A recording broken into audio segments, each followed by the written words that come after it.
하게 되지. 그래서 그 일기장을 찾기 위해서 이제 추적해 가는 상황이 벌어지는데 결국 마지막에 같이 에이디랑 핀과 있었던 건 베로니카였기 때문에 베로니카를 통해서 그 에이디랑 핀의 일기장과 자살하기 전까지 어떤 상황들을 좀 듣기 위해서 연락을 하게 되고 베로니카와 메일로 연락이 되었고 만나기도 했지만 베로니카는 끝까지 그 에이디언 핀에 대한 얘기를 함구하고 일기장도 주지 않은 태워버렸다고. 태워버렸다고 그렇게 얘기하면서 계속 그렇게 이야기가 진행이 되었어. 근데 난 여기서 약간 느낀 게 잠깐 첨언해야 되나? 토니가 난 여기서 뭘 느꼈냐면 자기가 보고 싶은 것만 보는 거야. 자기가 해석하고 싶은 대로 자기가 가지고 있는 기억을 토대로 자기의 해석을 내는데 이 베로니카는 자기 그러니까 본인 스스로가 말하고 싶은 게 있지만 이 소설 속에서는 설명을 안 해주잖아. 그런데 뭐 어떤 장소에서 만나서 어떻게 얘기를 하고 결국은 그 토니를 운전으로 데리고 가서 또 누굴 보여주잖아. 그런 과정에서 설명을 안 하는데 그 토니는 결국은 그런 과정 속에서 어떤 결론에 도달하냐면 자기가 알고 있는 것에서만 자기가 기억하고 있는 곳에서만 이게 결론에 도달하게 되더라고. 그렇지, 맞아. 진실에 접근하는 게 아니라 맞아. 희한하대. 거기에 대한 확신을 계속 더해가는 거. 자기의 그 기억으로 불충분한 기억으로 확신하는. 그래서 그렇게 쭉 오는 과정에 토니는 베로니카와 베로니카에게 이렇게 약간의 호감을 느껴 그 순간에 그래서 또 이렇게 잘 해보고 싶은 마음이 있었던 거고 이게 약간 뒤죽박죽 되는데 사실 그 토니라는 이 친구가 이제 미국으로 건너가가지고 마거릿이라는 여자와 맞아. 결혼을 하고 수지라는 딸을 낳고 또 다시 이제 이혼을 하고 그 과정이 또 있었고 그러다 보니까 어떤 그런 인간적인 외로움 이런 거를 또 베로니카를 통해서 또 만들어 가려고 했으나 그게 또 뭐 오해로 서로 또 될 수가 없었던 상황이었고 베로니카는 몇 번의 기회를 줬던 것 같아. 몇 번의 신호를 줬던 것 같고 근데 토니라는 사람과의 어떤 그런 보이지 않는 장벽을 결국은 깨지 못하고 둘은 이어질 수 없는 운명에 처해졌었고 쭉 가면서 마지막에 너가 얘기했던 대로 베로니카가 토니라는 인물을 데리고 어느 한 시설로 가지. 시설을 보는데 그건 장애인 시설이었고 거기에 어떤 남자를 보게 되었고 그 남자가 베로니카에게 뭐라고 얘기했더라?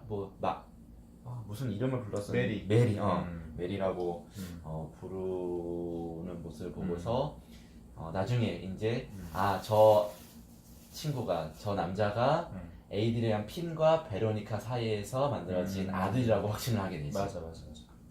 그렇게 끝나. 근데 그렇게 확신하는 것도 그 베로니카가 얘기해 준 게 아니라 베로니카가 떠나버리고 얘가 가서 계속 거기에 잠복근무하면서 맞아. 걔를 기다리다가 결국은 찾아낸 거야. 그래서 얼굴을 보자마자 얘가 핀의 아들이구나 라고 느낀 거지. 맞아. 그렇게 나는 끝나는 줄 알았는데 마지막 진짜 몇 장 남겨놓고 반전이 일어나지. 그 아들의 거의 막장인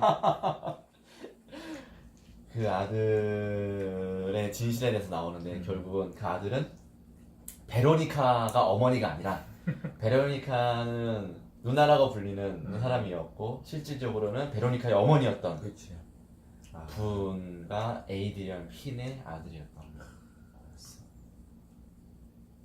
거의 뭐 우리나라 드라마 수준이에요. 거의 기억나는지 모르겠는데 토니가 그 집에 처음 놀러 갔을 때 그 어머니가 토니에게 약간 몇 번의 사인 그러니까 토니는 친절함이라고 생각을 했는데 그것이 그 어머니 입장에서는 그 토니를 꼬시는 그랬을 수 있겠네. 모습이었던 건데 에이디언 피는 거기에 넘어가서 그렇게 했던 것이고 그래서 그렇잖아. 그 베로니카의 어머니가 베로니카를 조심하라고 맞아. 했던 분이 그런 복선이 아니었나 생각이 들고 이제 뭐 줄거리는 이렇게 돼 있는데 이 한 사람이 어떤 사건에 집착하게 되는 순간, 음. 그러니까 그 문제의 진실이 뭔지가 중요하지 않는, 그냥 거기에 딱 집착되는 순간을 엄청나게 잘 묘사했던 것 같아요. 맞아. 이유는 중요치 않다. 그냥 궁금했기 때문이다. 그렇지. 그런 내용이 계속 나오면서 얘는 거기서 이제 벗어나지 못하고 이제 끝을 향해 달리지. 나는 진실이 뭔지 보겠다라고 달려가지만 결국은 자기가 보고 싶은 걸 보고 있는데 마지막 순간에 어쨌든 그 팩트가 뭔지 나오게 되는 거지. 그렇지. 내가 보고 싶은 거 하고 기억하고 싶은 거 기억하고. 그래서 중요한 게 이제 그거잖아. 이 토니 웹스터의 편지 사본을 이 베로니카가 주잖아. 근데 그걸 맞아. 본인이 보는 순간 맞아. 그게 진짜 핵심이었지. 거의 뭐 험담을 뛰어넘는 수준의 정말 악랄한 비판과 당시의 감정을 그냥 고스란히 그냥 솔직한 감정이긴 한데 자기는 그 기억을 하지 못하는 그러니까 그 기억을 하지 못한다는 게 무서워. 그러니까 자기가 보여주고 싶은 모습이 있는 거지. 아, 자기의 내면에 그 사람이라면 누구나 갖고 있는 그런 감정을 감추고 좋은 모습만 맞아. 그러니까 자기가 상상하는 톤이라는 모습을 보여주려고 하고 자기는 거기에 사로잡혀 있다 보니까 그런 모습만 기억을 하고 싶었던 것 같아. 아, 이게 좀 되게 근데 진실에 가깝다. 우리 그냥 일상과 가깝다. 근데 나도 보면서 톤이라는 인물이 되게 이거는 되게 소설이니까 극대화된 건데 소소하게 우리의 삶 속에서 나도 그러고 있는. 그러니까 내가 지향하는 모습이 있잖아. 가장 내가 생각했을 때 가장 내가 원하는 모습이 있지. 그걸 실제 모습. 그렇지. 가지고 있고 그걸 추구하는 건 사람으로서 당연하고 올바른 모습인데 거기에 심취한 나머지 맞아. 나는 그런 사람이라고 아예 이제 단정해 버리고 나의 내면의 진실을 보지 못하고 맞아. 그 약간 정신병으로도 갈 수 있는 그러니까 부분이거든. 이 전에 읽었던 책이 그거잖아. 아직도 가야 할 가야 할 길에 보면은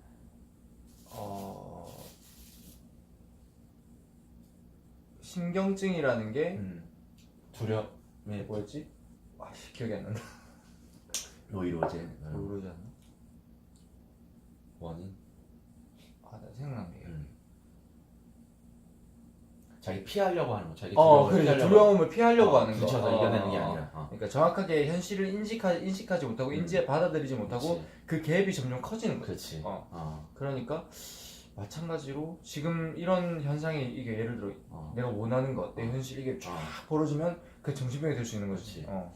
그러니까 아마 내가 기억하는 군대에서 나의 모습과 네가 기억하는 나의 군대에서 몸이 다를 수 있지. 그러니까 근데 그런 상황 속에서 나는 내 기억의 한계라는 것이 있고 사람들이나 내가 좋아하는 것만 기억하는 게 당연한데 그 속에서 어떻게 나를 성찰하고 나의 진실한 모습을 발견하려고 노력하고 그걸 극복하려고 하는지가 중요해. 그래서 상대방이 필요한 것 같아. 조언을 줄 수 있는 맞아. 진실한 그게 진짜 좋은 친구고 좋은 사람인 것 같아. 너는 정말 이런 모습이 있었어라고. 그 진짜 필요해. 이게 왜 그러냐면 이게 어찌됐든 간에 피스 조각 우리는 기억을 풀로 할 수 없잖아. 조각을 가지고 있단 말이야. 근데 그 조각도 우리가 각색한 조각이 있는 거지 사실은. 맞아, 각색한 조각이. 근데 상대방은 제 3인칭으로 보아서 객관적이지만 사실은 내가 느낀 것도 객관적이라고 할 수도 없어. 내가 각색한 또 피스가 있는 거야. 그래서 그거를 서로 맞춰보면은 그 공통점이 되는 게 아마 진실에 가깝지 않은가. 맞아. 그래서 상대의 말을 100% 그래 네가 한 게 맞는 것 같다 라기보다는 그 공통적 교집합을 검토하는 과정이 필요한 거야. 맞아. 그래서 겸손해야 되고. 맞아. 100% 내가 맞다. 그러니까 나는 일을 하면서도 100% 내 말이 맞다 라고 그렇게 주장하는 거에 대해서 굉장히 거부감이 있어. 그러니까 우리가 어떤 객관적인 사실의 어떤 그런 근거에서 문서로 같이 보면서 얘기하는 게 아니라 아무리 그런 거로 기억을 한 거라 할지라도 자기가 했던 경험들이 그래 왔더지라도 이번은 그렇지 않을 수도 있고 자기가 기억하는 그 문서가 잘못된 거일 수도 있기 때문에 또 그 문서가 정확히 그 문장을 정확히 기억하는 것이 아니라 띄엄띄엄 기억하거나 그렇게 조각을 해버리면 또 완전히 새로운 걸로 해석이 돼버리거든. 그렇기 때문에 일을 하면서도 그렇게 접근하는 사람을 나는 심적으로 거부감이 들더라고. 근데 회사에서는 그렇게 일하는 사람 좋아한다. 좋아해. 확실하게 얘기해주고 이렇습니다라고 얘기해주는 걸 좋아해. 맞아. 확인해서 알려주겠습니다. 그거 별로 안 좋아해. 안 좋아해. 맞습니다. 이러면 그 사람 믿어. 희한하다. 나도 그런 부분에는 많이 그렇게 있었고, 그다음에 이제 그 에이드리언 핀에 대한 자살, 결국은 그 원인, 왜 자살을 했는지에 대해서는 끝까지 정확하게 표현하지 않았어. 맞아. 독자들의 상상과 독자들의 어떤 그런 판단에 맡겼는데 앞에서 그런 건 있었지. 그 두 가지가 나와. 어떤 거였어? 첫 번째는 그거야. 그냥 그 너무 똑똑했기 때문에. 맞아, 그거죠. 그 엘베르토 까뮤가 얘기했던 뭐 진실은 뭐 자살이다, 뭐 철학은 자살이다, 뭐 하여튼 그런 얘기와 딱 상통하도록 그냥 너무 똑똑했기 때문에 자기가 자기의 죽음을 멋있게 결정했다라는 걔네들만의 해석. 맞아. 그리고 두 번째는 얘가 그 장애인 마지막에 나온 에드리언 핀의 아들이 결국은 그 베로니카 엄마의 아들이라는 걸 알고 나서 해석한 결과는 뭐였냐면 그냥 저런 불구의 자식을 영원히 챙기는 것이 싫어서 그냥 자살한 것이 아닌가라는 그 두 가지 해석이 나는 기억이 남아. 그러네, 맞네.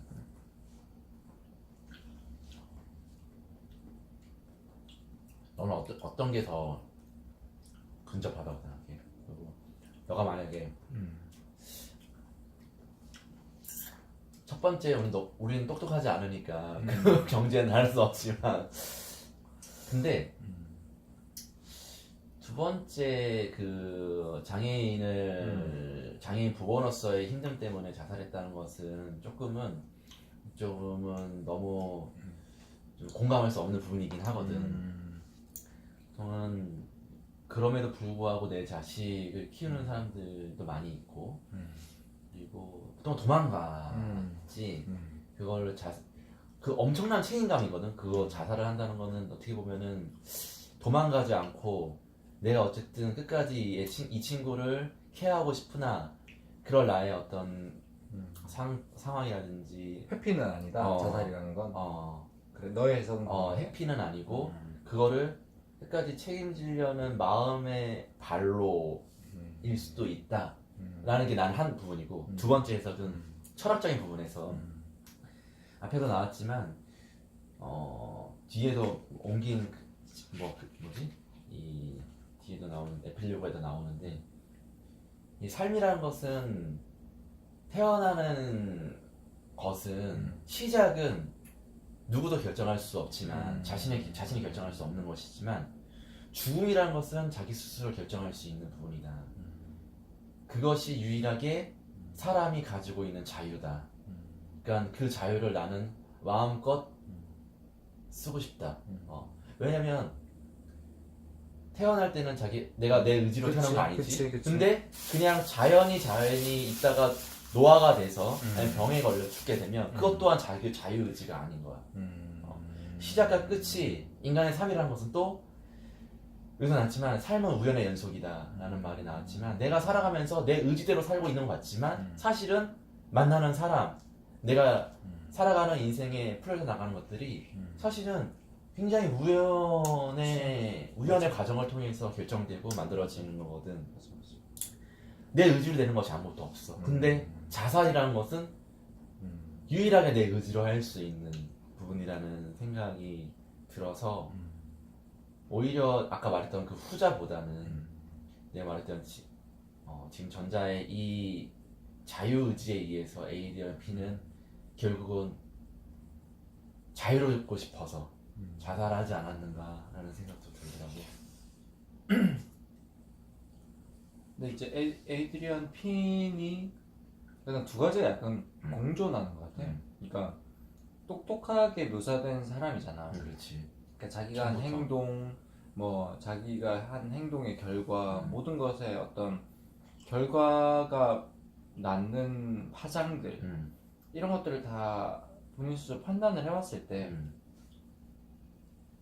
앞으로 가면 갈수록 더 암울해진다라는 생각을 하지 않았을까?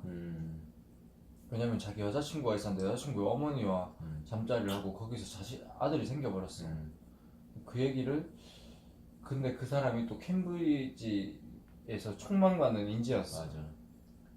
그것을 부모님이 알게 됐을 때 혹은 뭐 주변 친구들이 알게 됐을 때 그런 것들을 생각해 봤을 때 이 사람은 자기의 어떤 지금에 보여지는 모습은 되게 촉망받는 인재고 한데 그 뒤로는 윤리적으로나 도덕적으로나 어떻게 평가를 받을지도 모르고 그런 것에 대해서 두려웠을 수도 있고 그냥 그렇게 자신이 평가받는 걸 싫어서 그냥 과감하게 그런 결단을 하지 않았을까. 사실은 맞아. 그럴 수도 있지. 쉽지 않. 그거를 예를 들어 이 어머니를 사랑을 해서 뭐 자식이 생겼다면 물론 그 자식을 키워가겠다라고 생각을 했을지 모르겠지만 그렇지. 그게 아니라 단순한 얘는 지적 호기심 어떤 그런 거에 의해서 아마 됐을 가능성이 높다고 보거든. 그리고 또 베로니카랑 사귀고 있는 상황에서 그러니까. 단 한 번의 어떤 그런 잘못된 선택으로 일어났을 때 그 사랑하는 사람과 갈등 그런 것들이 여러 가지로 그런 선택을 할 수밖에 없는. 그 어머니도 참. 근데 어머니도 그런데 이 자살을 어떻게 하는지 알지? 거의 뭐 욕조에서 손을 긋는데 그 들어오지 마시고 경찰에 연락하시오. 그렇죠. 라는 팻말을 앞에 붙여놓고 끝까지 그런. 그러니까 자기만의 어떤 고고한 모습을 유지하기 위해. 그렇지. 걔 스스로도 어떻게 보면 자신의 어떤 한계, 자신의 뭔가 세계에 빠져 있었던 사람. 충분히 그럴 수 있을 것 같아. 누구나 자신의 세계에 사는 것 같아. 그러니까 그 사람도 자신의 생각하는 그 판단 범위 안에서 생각을 하다가 결국은 자기의 결론은 자살인 거지. 그래서 똑똑한 사람들이 자살을 한다는 게 여기 나오잖아. 인생은 결론적으로 무의미하다. 우리는 죽음을 향해 가고 있다. 맞아. 생각해보면 맞는 얘기거든. 그렇지. 우린 죽음을 향해 가고 있지. 우리의 목적지는 어쨌든 죽음이 될 수밖에 없어. 인간이기 때문에. 그렇지. 그게 이제 목적지가 뭐 가까우냐 뭐냐 우리의 속도가 빠르냐 느리냐의 차이일 뿐이지 결국은 죽음으로 가고 있으니까. 맞아. 주변에 그런 에이드리언 핀 같은 친구는 없어? 없어? 없어. 너 있냐? 나도 없는 것 같아. 거의 뭐 역대급 천재로 나오던데. 맞아. 그 고등학교 시절에 조 헌트라는 그 역사 선생님하고도 정말 맞아. 이 토론이 될 정도로 선생님이 약간 쭈뼛쭈뼛 맞아. 책을 통해서는 난 약간은 좀 색깔이 책 전반적인 색깔이 어둡잖아. 밝은 맞아. 내용이 가진 않잖아. 근데 이게 또 책 그 한강의 채식주의자 읽었는지 모르겠는데 그 책도 약간 막장이야. 그뭐 막 주변 친척들끼리 뭐 이게 소설이 좀 뭐 어디서 뭐 상 받았다는 책들 보면 약간 성적인 그게 엄청나게 맞아. 경험이 영화도 좀- 그렇잖아. 맞아. 영화. 그런 거 보면은 그러니까 뭐가 맞는 건지 잘 모르겠어. 그러니까 이게 문학적으로 인정을 받는 책들이 보면은 성적으로 되게 오픈돼 있고 우리가 금기시하는 것들에 대해서 되게 신랄하게 묘사한단 말이야. 거의 뭐 내가 느끼고 있는 것처럼 묘사하는 수준은 얘네들 보여주잖아. 근데 그거를 우리가 그러니까 평소에 금기시하고 우리가 우리의 어떤 이데올로기 속에서 우리를 지켜가고 있기 때문에 그거를 이 문학 속에서 펼쳐 보이는 게 그 독자들의 공감을 얻는 건가? 공감을 얻는 건가? 아니면 뭔가 그 판타지를 해결해 주는 건가? 참나 이거 잘 모르겠어. 근데 그 옛날에 뭐 노인과 바다 이런 거는 책 읽어보면은 그 할아버지가 단순하게 고기 잡으러 나갔다가 들어오는 그 과정을 책 한 권으로 진짜 세밀하게 묘사하잖아. 근데 그것도 보면은 어두워. 결국은 고기 잡고 커다란 고기를 사투 끝에 잡고 돌아오는 과정에서 뼈밖에 안 남은 그걸로 돌아온단 말이야. 근데 거기서 뭐 핵심적인 뭐 삶에 대한 어떤 이야기, 그 다음에 자기가 원래 함께 가까이 했던 그 도와주는 꼬마가 있어. 꼬마에 대한 그리움 뭐 이런 것들이 세밀하게 묘사가 된단 말이야. 근데 그것도 어떻게 읽어보면 어두워. 그치. 인생 자체를 음. 막 밝게 묘사하지 않는 것 같더라고. 이런 위대한 문학 이런 거. 맞아. 엘베르트 까무의 그 이방인도 보면은 음. 진짜 뭐라고 해야 되지? 왜 저 사람을 죽였습니까? 그냥 뭐 약간 이런 느낌이야. 하여튼 그래서 우리 이 문화 그러게. 그 약간 좀 그런 거 보면은 내가 그런 책만 읽어서 그런가? 그러니까 그런 철학적이고 뭔가 문학적인 사람들은 그런 어떤 어둡고 이렇게 고립되고 극한의 상황에서 그런 이게 발현이 되나, 이게 어떤 이런 문학 작품이 발현이 되나, 그 속에서 또 깊은 의미를 또 담을 수 있는 사유하고 그 세계 속에서 그냥 밖에서 밝고 가볍고 이렇게 즐거우면 그냥 사유 자체가 되게 인생 뭐 있어 이렇게 즐겁게 사는 거지 라고 하는데, 이런 인간에 대한 삶에 대한 깊은 성찰과 의미를 담은 책들은 거기에 대해서 사유하다 보면 그렇게 약간 그게 어둡다고 표현할 수는 있지만 근데 그게 좀 원래 진지하고 진중해지는 부분이 있는 것 같아. 그게 바꿀 수 없는 현실이기도 하고 언제나 죽는 것도 마찬가지고 그런 성에 대한 호기심이 있는 것도 사실 말이고 죽음에 대해서 우리가 사실은 그런 어두운 부분, 어둡다고 하면 어두운데 그런 진중한 문제에 대해서 잘 생각하지 않고 어떻게 보면 회피하려고 하지. 근데 이 문학에서 작가들은 그것을 끄집어내서 생각하게 하게 하고. 근데 그것이 진짜 우리 삶의 중요한 부분이니까. 그런 느낌이 있네. 문학 작품들은 그런 게 있네. 다른 거 내가 안 읽은 것 중에 또 그런 게 많겠지. 좋은 게 많겠지. 다 읽은 거. 그래서 우리는 결국 이 기억의 문제에 대해서 나는 앞으로 우리는 어떠한 태도로 자신의 기억을 뭐랄까 좀 어떠한 태도로 이 기억에 대한 부분을 어떻게 받아들이고 살아가야 되는지 조금 생각해 보고 싶더라고. 하나 또 질문. 이게 어쨌든 The Sense of an Ending이잖아. 그러니까 토니 웹스터가 베로니카와 헤어질 것 같은 예감이 들었을 때 헤어진 거. 그 다음에 뭐 에드리언 핀이 죽을 거라고 생각을 못했지만 어쨌든 그 어떤 결과에 대한 예감 이런 것들을 그러니까 어쨌든 anyway 왜 이런 제목을 지었을까? 예감은 틀리지 않는다. 혹은 엔더가 The Sense of the Ending. 예감이라는 단어, 센스라는 단어를 감각 있고 감각, 직감, 예감 그런 거지. 왜 이 제목으로 했을까? 예감, 감각. 그러니까 약간 불충분하기 때문에 직감이라는 걸 썼나라는 생각도. 그치 뭐 이런 거지. 필링도 아니잖아. 느낌도 아니고 센스. 내가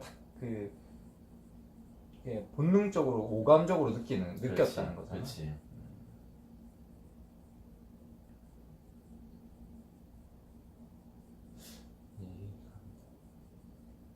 그러니까 마지막에 내가 기억하는 것은 그 어떤 정확한 객관적인 사실이 아니라 내가 이 육감으로 느끼고 받아들인 것들로 기억을 한다라고 생각이 드는데, 내가 어떤 걸 겪었어, 어떤 걸 봤어, 어떤 걸 했어, 이런 어떤 객관적인 것들을 온전히 내가 그걸 사실 객관적으로 기억하는 것이 아니라 그때의 상황, 그때 내가 했던 행동에서 내가 그냥 이 육감으로 느꼈던 그런 기억들, 그런 걸 그렇게 기억을 하는 것이 사람이라고 얘기해 주는 것이 아닌가라는 생각도 들어.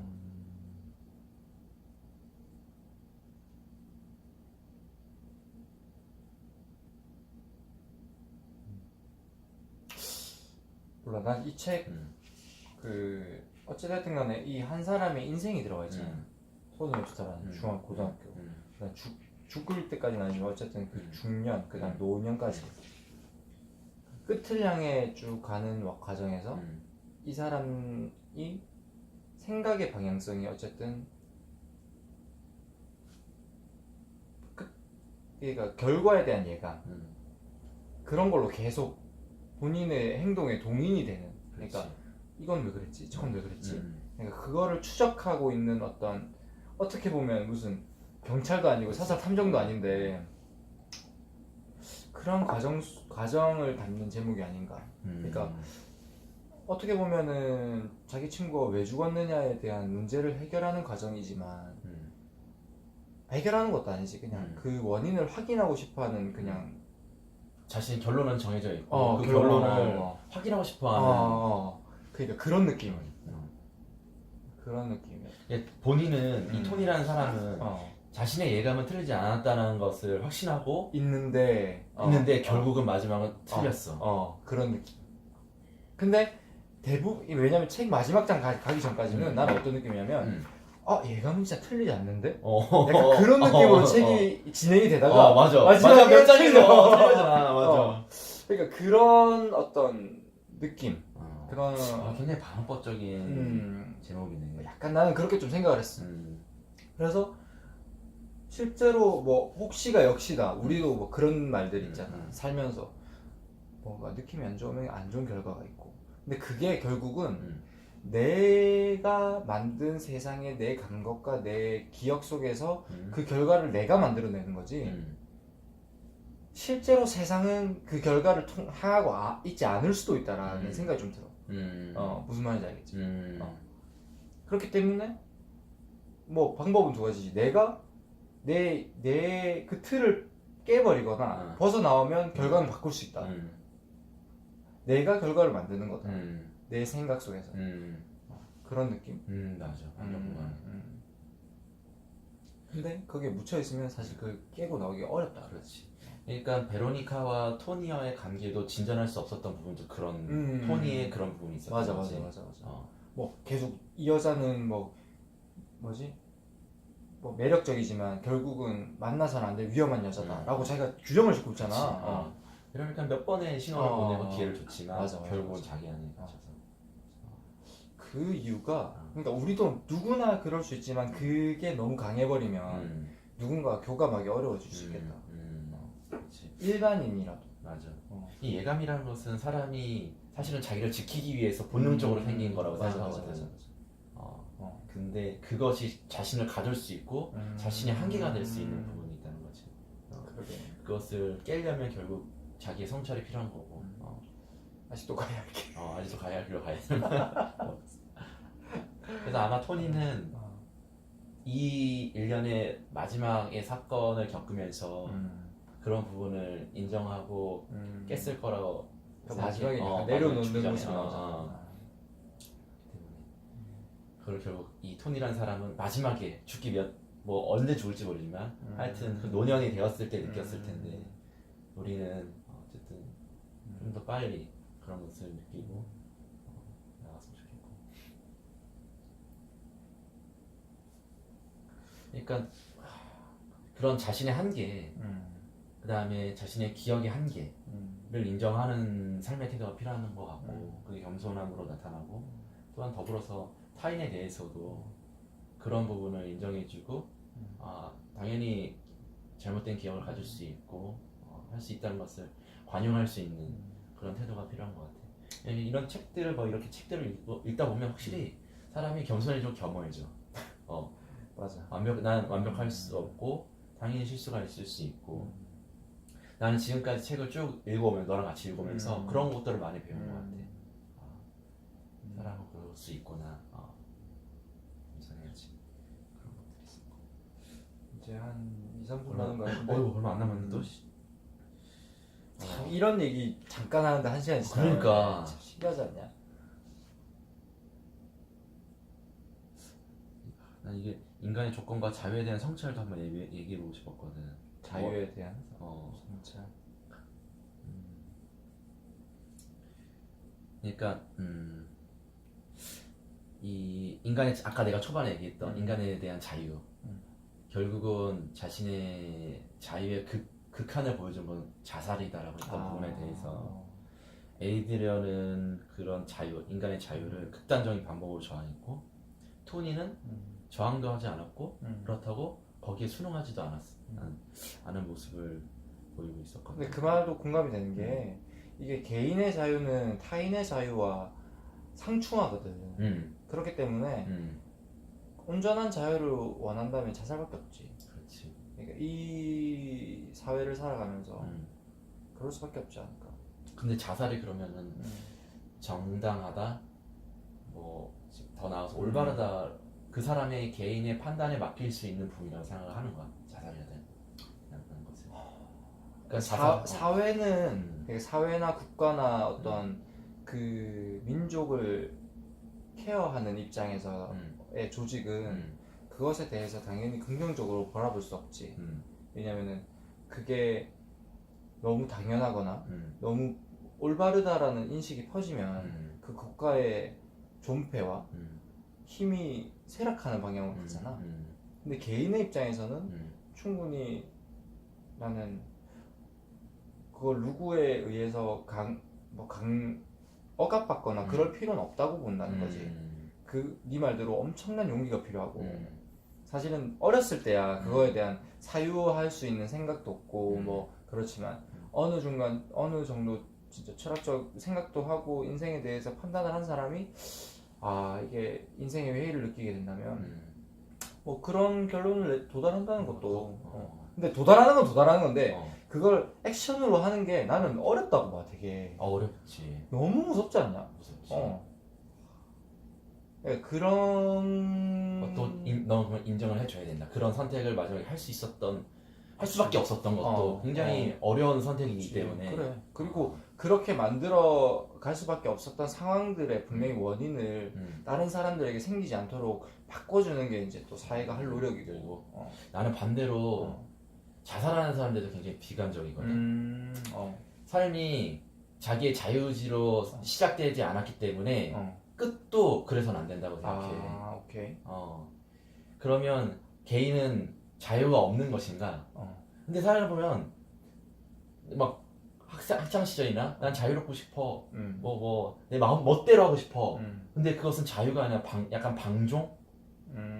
사회가 정해진 규칙과 인간으로서 해야 될 도리들 안에서 자신을 그 속에서 살아가는 것이 자유지. 내가 하고 싶은 대로 내가 멋대로 하는 것은 방종이라고 생각하거든. 근데 거기서 내가 말하고 싶은 거는 그러니까 그걸 만든 규칙 자체가 그러니까 사회 안정성을 위해 만든 거란 말이지. 그러니까 그게 어떤 인간 자체가 가져야 될 자유를 침해하는 부분도 난 있다고 봐. 그러니까 예를 들어 뭔지는 좀 잘 모르겠지만, 그러니까 사회 안전을 위해 만들어 놓은 법규, 윤리, 도덕 이런 것들이, 그러니까 개인 뭐 옛날에 몇천 년 전에 없었던 개인이 누렸던 자유를 침해하고 있는 것도 난 있다고 보거든. 그렇지 않나?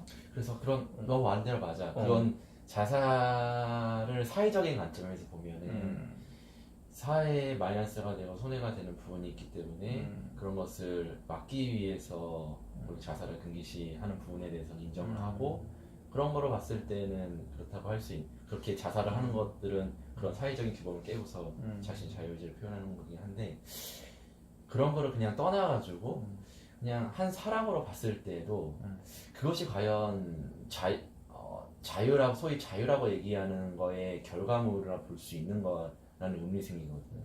나는 내 인생을 내 멋대로 할 수 있다는 자유가 있어. 그렇기 때문에 자살을 정당화할 수 있어라는 거에 나는 아직 퀘스천이 있다는 거야.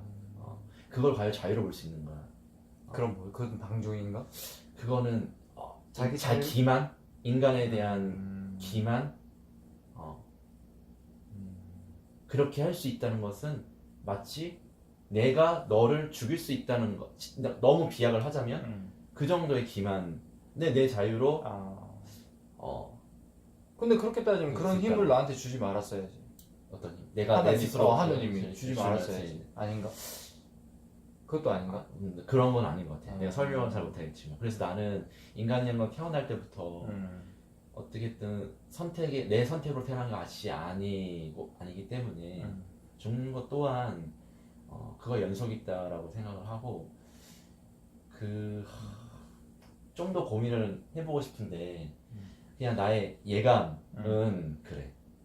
나의 예감은 왜냐면 자살을 나는 왜냐면 지금은 어찌됐든 간에 뭐 돈을 벌 수 있는 수단도 있고 건강한 신체가 있고 뭐 주변에 친구도 있고 이래서 살아갈 의미가 있어. 근데 누군가는 그런 게 하나도 없는 사람이 있을 그치. 수도 있잖아. 그럼 그때는 어떻게 해야 되는데?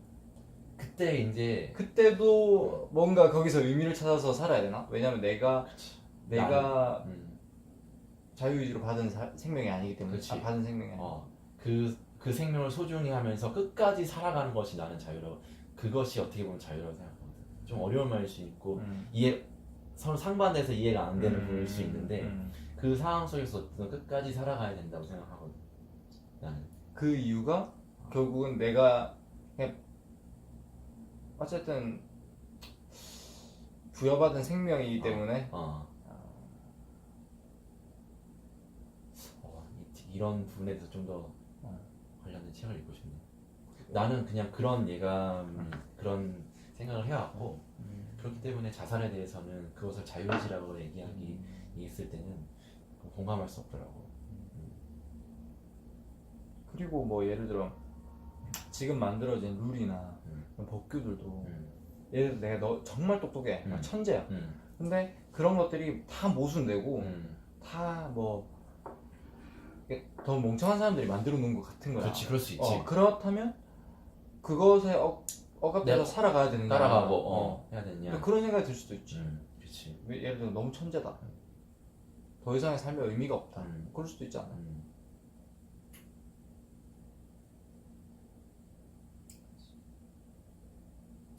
그 사람들의 생각과 그런 10분 이해는 되지만 이 생명을 스스로 선택하는 부분에 대해서는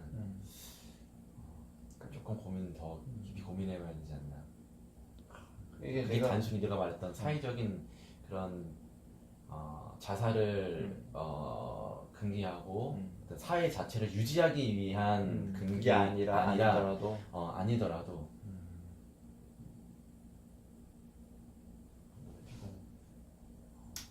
난 내가 그런 상황에 처하지 않았으니까 그게 맞다 안 맞다 뭐 얘기를 못해. 진짜 힘들 때는 자살하고 죽고 싶을 수도 있잖아. 근데 누구나 죽고 싶을 수 있는데 그거를 죽을 용기는 아무한테나 있다라고 난 보지 않아. 진짜 무서운 일이니까. 그게 본능적인 것 같아. 난 죽고 싶지 않다. 그러니까 막상 떨어지려고 해도 내가 진짜 몸을 반의하잖아. 근데 그거를 사유로 이기고 자살을 한다는 거는 굉장히 어려운 선택인 건 맞고 어떻게 보면 존중하는데 그렇다고 그 선택이 올바르다고는 생각하지 않거든.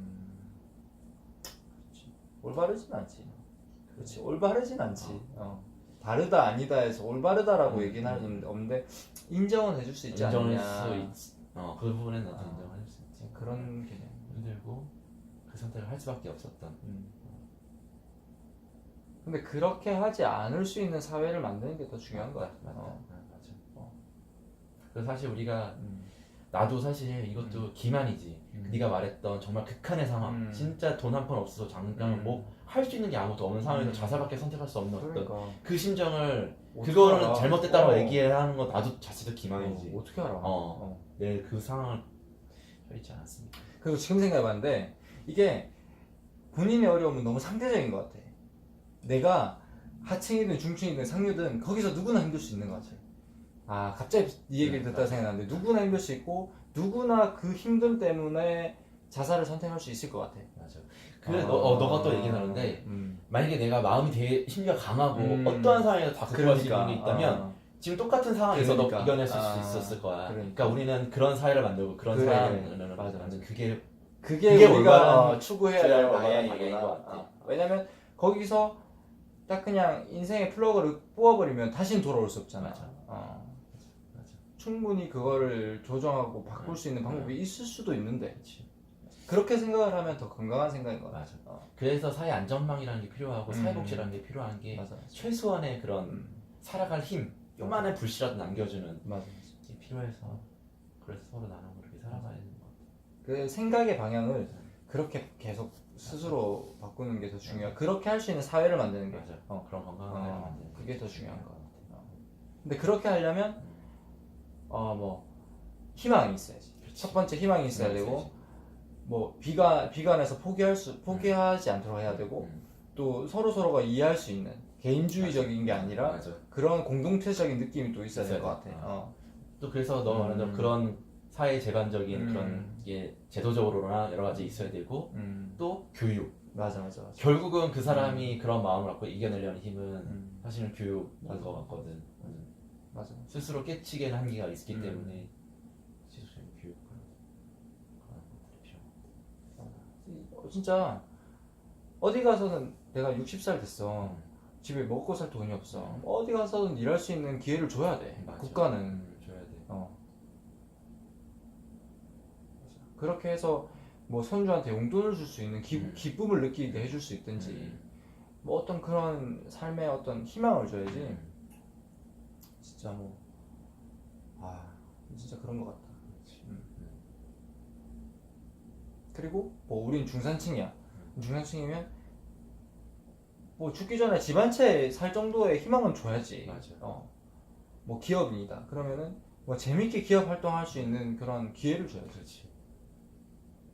진짜 소수의 독점들만 그런 걸 영위할 수 있도록 사회가 만들어 놓으면 안 되는 것 같지. 점점 그 양극화되고 점점 희망이 사라진 나라가 되고 그럴 것 같아. 사람이 진짜 그 희망이라는 문화에 보이지 않는 게 그런 너 말하는 대로 사회적으로 정말 그런 물질적인 것과 눈에 보이지 않는 희망이라든지 그런 것들이 같이 함께 섞여야 힘들지만 한번 해보자. 그래. 마음이 생기고 그래, 사는 재미가 있겠지. 당장 우리 이렇게 소위 말하는 중산층이라고 볼 수 있는 우리들도 이렇게 힘든데 우리보다 더 어려운 상황이 있는 사람들은 얼마나 더 힘들고 그냥 뭐 희망이란 말 자체가 진짜 사치일 수밖에 없는 상황인 거지. 근데 이게 나는 우리 회사 CEO가 엄청 똑똑하거든. 난 좋아해. 너네 회사 좋아해? GS. 근데 우리 직원들 싫어해. 그래. 근데 왜 이름 성함 뭐지? 마르시. 임병용 사장이. 임병용 사장. 이번에 바뀐 사장이 임병용. 아니야, 다른 사람이야. 우리 좀 오래됐어. 한 4년째 하고 있거든. 그래. 본인이 제일 똑똑하다고 얘기를 한대 원래 스스로. 근데 생각해보면 우리 사회를 구성하고 있는 많은 사람들, 기득권 세력들이 그런 똑똑한 사람들, 그러니까 뭐 법률을 잘 배우거나 변호사거나 검사거나 뭐 의사거나 이런 사람들 많잖아. 많지. 근데 그런 사람들은 이렇게 단순하게 이렇게 생각하는 것 같아. 야, 너희가 못나서 못하는 거 아니야. 이렇게 생각을 하는 거야. 근데 그렇게 생각을 해버리면 그런 사람들이 점점점 살아가기 어려운 사회가 되는 거지. 똑똑하면서도 그 사람을 챙기는 사람은 잘 없어. 그 챙기는 게 머리로 챙기는 게 아니라 마음으로 위하는 사람은 잘 없는 것 같아. 너 이거 못했잖아. 이런다니까. 요번에 CEO 우리 그거 나왔거든. 메시지 나왔는데 뭐 우린 신사업팀이라고 이제 CEO가 꾸렸어. 거기에 들지 못하는 사람은 너희가 유능하지 못해서다. 그런 식으로 해서 빨리 발전하고 4년 뒤에 뭐 어떻게 할 거니까 그 전에 너희 실력을 닦아라. 이렇게 경쟁 구도를 만드는 거야. 근데 이게 선의의 경쟁은 난 좋다고 생각을 하는데 이게 너무 뭐라고 해야 되지? 좀 설명은 어려운데 물론 뭐 그 메시지도 나는 합리적인 메시지라고 봐. 그러니까 뭔가 수익을 창출하고 회사를 발전시키기 위한. 근데 그 CEO의 그 의미는 모르겠지만 CEO가 바라봤을 때 그 회사가 너무 안주에 있다라고 판단해서 일부러 강한 메시지를 그럴 수도 있죠. 줄 수도 있을 것 같은데 근데 그런데 불구하고 그렇게 훌륭하게 잘 하고 있는 회사. 아니 근데 위아더 원이라는 그런 게 없어. 그러니까 그 위아더 원이라는 거 바탕에서 그렇게 얘기했을 수도 있지. 하지만 그렇다면 영도 너 그렇게 느끼지 않았을 거야. 근데 이게 좀 점점 더 하여튼 좀 그래 국가나 사회나 회사나 다 그렇게 너무 각박해지는 게 좀 슬프긴 하다. 그래서 나는 그냥 내가 있는 그 속에서는 그러고 싶지 않아서 나부터도 뭐 이렇게 막 이렇게 드러내거나 막 이렇게 하지 않으려고 하거든. 맞아. 우리가 나아가야 될 방향이 없다. 근데 나조차 나부터 그냥 그렇게 똑똑해지고 싶거든.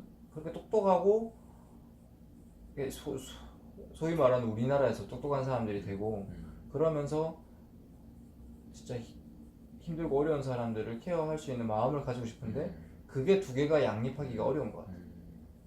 그러니까 난 노무현 대통령을 그래도 참 마지막이 힘들었지만 그렇게 어려운 배경 속에서 노력을 해서 우리나라 최고의 자리까지 가서 그 초심을 나는 잃지 않았다고 생각을 하거든. 근데 똑똑해지고 그렇게 하는 거 중요한데 리더는 그러면 안 되는 것 같아. 리더는 그런 똑똑한 사람들 뭐 여러 가지 사람들 잘 쓰고 쓰고는 거 똑똑한 사람 당연히 필요하지. 근데 그 사람이 리더가 되면 안 되는 것 같아. 똑똑한 사람이? 나는 오히려 그래. 그래? 똑똑한 사람이 리더가 되면 회사가 잘 되는 게 아니라 약간 그렇게 되는 것 같아. 약간 자기 아집에 딱 갇혀가지고 아무도 그 사람에게 잘못됐다 얘기를 못해. 왜 얘기하면 잘리니까. 맞아. 그러니까 내가 아까 우리 박항서 얘기한 내가 도와주고 싶은 사람이 그렇지. 똑똑한 사람은 아니란 말이지. 내가 이 사람이 똑똑하면 내가 보고서 쓸 때도 긴장되고 내가 쓸 말을 다 못 쓰고 뭔가 위축이 되고 그러거든. 편한 분위기가 아니야. 하고 싶은 말을 하고. 근데 내가 얘기하고 싶고 내가 똑똑하게 일을 하고 싶은 리더는 그런 리더가 아니거든. 근데 이 결정은 현명하게 해줘야 되지. 오케이, 무슨 말씀인지. 그런 현명한 결정을 할 수 있도록 밑에 있는 직원들이 올바른 그런 안들을 제시해주고 여러 가지 사람들을 솔직하게 얘기해주면 근데 아무리 자기가 똑똑해도 밑에서 들어오는 근거 자체가 다 각색되고 그 사람의 입장에 맞춰서만 해주면 그러면은 결국은 그 선택 자체도 그 제한된 범위 내에서 할 수밖에 없으니까 이상한 방향으로 가. 우리 회사도 그러고 있는 거지. 이게 약간 웃긴 게 똑똑한 사람이 탑에 있으면 그냥 그 사람의 수족이 돼서 움직이는 거잖아. 그렇지. 그 사람의 생각에 맞게. 그렇지. 그 사람의 맞아. 관심이 뭔지. 근데 네가 말한 그 후자의 사람은 어쨌든 각자의 최선을 다해서 그 여러 가지 다양성이 하여튼 뭐 시너지를 발휘할 수 있게끔 할 수 있다는 거잖아. 나는 그게 올바르다고 생각하거든. 쉽지 않다는데. 결국은 또 약간 또 샜는데. 빨리 다음 책 소개해라. 시가 너무 많이 됐어. 어쨌든 네가 선정한 책에 대해서 마지막 한마디 해주시고. 준비를 못했네. 이감은 틀리지 않는다라는 소설책을 처음 읽어봤고 어쨌든 개인의 기억이라는 것이 한계가 있다는 것을 인정하고 그렇게 좀 겸허한 인생을 살아가자는 내용으로 이해했으면 좋겠습니다. 끝. 오케이. 다음 책은 내가 요즘 마음이 힘들어서 혜민 스님의 책 신간인 고요할수록 밝아지는 것들을 선정해 보았습니다. 자, 그럼 여기까지. 하나, 둘, 셋.